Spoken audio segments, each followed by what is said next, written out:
প্রিয় দর্শক, আজ আমরা এই মুহূর্তে অবস্থান করতেছি বাংলাদেশের পর্যটন নগরী কক্সবাজার জেলার রামু উপজেলার গর্জনিয়া নামক স্থানে। এই স্থানে আমাদের গ্রোয়িং এরিয়ার একজন লিড ফার্মার আমাদের আমানুল্লাহ ভাই, যিনি কিনা তরুণ একজন কৃষি উদ্যোক্তা, যার হাত দিয়ে বিভিন্ন ধরনের সবজি প্রতি বছরই এই জায়গায় চাষাবাদ করা হয়। তো আজ আমরা কথা বলবো আমানুল্লাহ ভাইয়ের সাথে। আমানুল্লাহ ভাই এবছর চাষাবাদ করেছিলেন এয়ার মালিক সিডস প্রাইভেট লিমিটেডের মালিক 2728 জাতের শশা।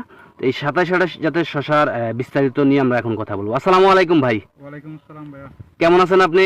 আলহামদুলিল্লাহ। তো আমানুল্লাহ ভাই, শশা চাষাবাদ করেন কত বছর যাবত আপনি? 8 বছর 9 বছর। 8 থেকে 9 বছর যাবত না? তো এই বছর যে শশাটা চাষাবাদ করলেন আপনি, এটা কি জাতের শশা? জি। এই শশা জাতের নাম কি এটা? এটা হচ্ছে আপনার মালিক সিড কোম্পানির 2728। মালিক 2728। এটা তো এর আগে কখনো চাষাবাদ করেন নাই না? এবছর প্রথম, এবছর নতুন আসছে জাতটা। এই সর্বপ্রথম এবছর আচ্ছা, আচ্ছা। জাত করা হয়েছিল। আচ্ছা আচ্ছা। তো আজ পর্যন্ত বয়স কতদিন হয়েছে এটার? এটা আজকে হারভেস্ট করছি, আজকে হচ্ছে 40 দিন মতো। 40 দিনের মতন হয়েছে না?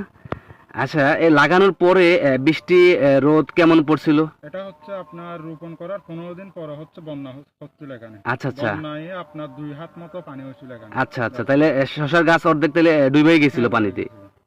তো ওই অবস্থা তো ইনশাল্লাহ কোনো সমস্যা তো হয় নাই না? সমস্যা হয় নাই। আপনার অন্য গিয়াছে এটা আসলে বৃষ্টি সহনশীল বেশি আশা করি। আচ্ছা আচ্ছা। আর যেই পরিমাণ রোদও পড়তেছে, আমরা দেখলাম মাঠে থাকাই কষ্টসাধ্য বিষয় বর্তমানে।